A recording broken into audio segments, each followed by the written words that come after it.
यीशु। आज वर्ष का 21वां रविवार है और आज हम हमारे जीवन पर मनन चिंतन करने जा रहे हैं।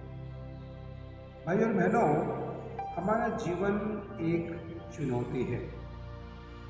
जीवन जीते जीते या तो हम अपने जीवन को बेहतर बना सकते हैं या फिर इसी बेहतर जीवन को हम बिगाड़ भी सकते हैं।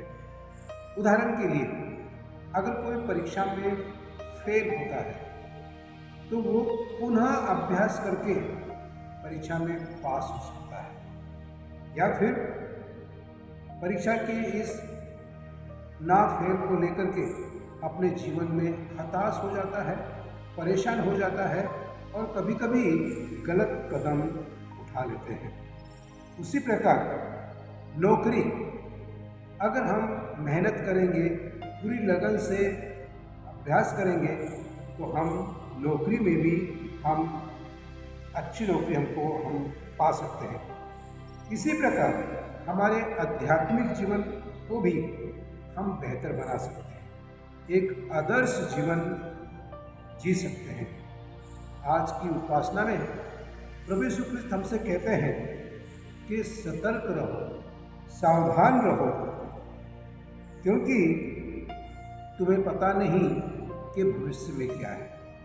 प्रभु यीशु ख्रिस्त हमसे फिर से कहते हैं कि सकरे मार्ग से प्रवेश करने से हमें स्वर्ग की प्राप्ति होगी। प्रभु यीशु ख्रिस्त, प्यारे भाई और बहनों, चाहते हैं कि हम सबों की मुक्ति हो, हम सबों को स्वर्ग में स्थान मिले, लेकिन वो हम पर निर्भर करता है कि क्या हम स्वर्ग जाना चाहते हैं। आज का जो पहला पाठ है वो नबी ईसायाह के ग्रंथ से लिया गया है और इस पाठ में हम पढ़ते हैं कि मैं सभी भाषा बोलने वालों को, सभी राष्ट्रों को एकत्र करूंगा और वे मेरी महिमा के दर्शन करेंगे। इसका अर्थ यही है कि ईश्वर चाहता है कि चाहे हम कोई से भी राष्ट्र के हो, कोई से भी भाषा के हो, कोई भी हो, वो चाहता है कि हम स्वर्ग में उसके साथ में रहे, उसकी स्तुति करें, उसकी आराधना करें, उसकी महिमा करें। ईश्वर सब मानव जाति को समान रूप से अपनी करुणा और कृपा प्रदान करता है, चाहे हम धनी हो या निर्धन हो, धर्मी हो या पापी हो, सभी के लिए स्वर्ग के राज्य का द्वार खुला हुआ है। चुनना हमें है कि हमको स्वर्ग में जाने का है या फिर स्वर्ग से हमें अलग दूर रहना है। संत लूकस आज के सुसमाचार में यही बात स्पष्ट करते हैं। संत लूकस कहते हैं कि पूर्व तथा पश्चिम से, उत्तर तथा दक्षिण से लोग आएंगे और ईश्वर के भोज में शामिल होंगे, लेकिन स्वर्गीय भोज में शामिल होने के लिए क्या हम योग्य हैं? अगर हम अयोग्य हैं तो यीशु ने हमें मार्ग बताया है और वो मार्ग सकरा मार्ग है। भाई और बहनों, ये सकरे मार्ग का अर्थ क्या है? सकरा मार्ग यानी कि यीशु की आज्ञा का पालन करना, उसने जो मार्ग बताया है उसके ऊपर चलना, एक दूसरे की सेवा करना, एक दूसरे की मदद करना।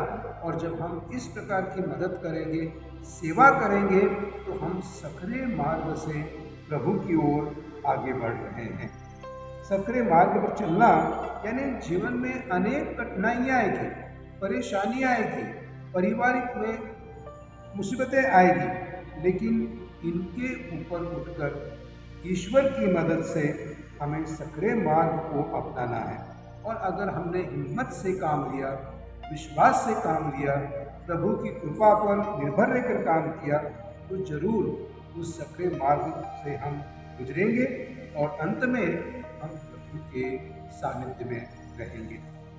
सकरा मार्ग हमें पवित्रता की ओर ले जाता है। सकरे मार्ग से थोड़े लोग ही गुजरते हैं। अधिकांश लोग वो चाहते हैं कि उनका मार्ग खुशी का हो, उनका रास्ता लंबा चौड़ा हो, सजा हुआ हो, लेकिन ये जो सजा हुआ मार्ग है, जो चौड़ा मार्ग है, वो शैतान का मार्ग है।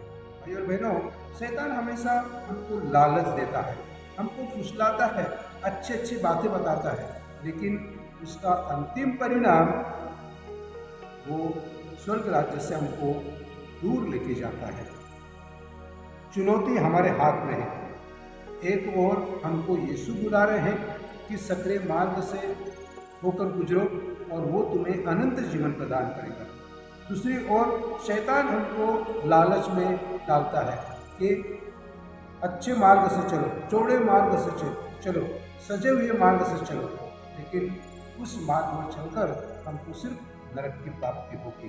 भाइयों और बहनों, प्रभु यीशु कृष्ण ने कहा है, सत्य मार्ग और जीवन मैं हूँ, जो उस पर चलता है उसको स्वर्ग राज्य की प्राप्ति होती है। आज की उपासना में आइए हम लोग प्रभु से प्रार्थना करें कि हे प्रभु, आपके मार्ग पर मुझे चलने की मदद दें, ताकि मैं अंत में आपके सानिध्य में रह सकूं। God bless you.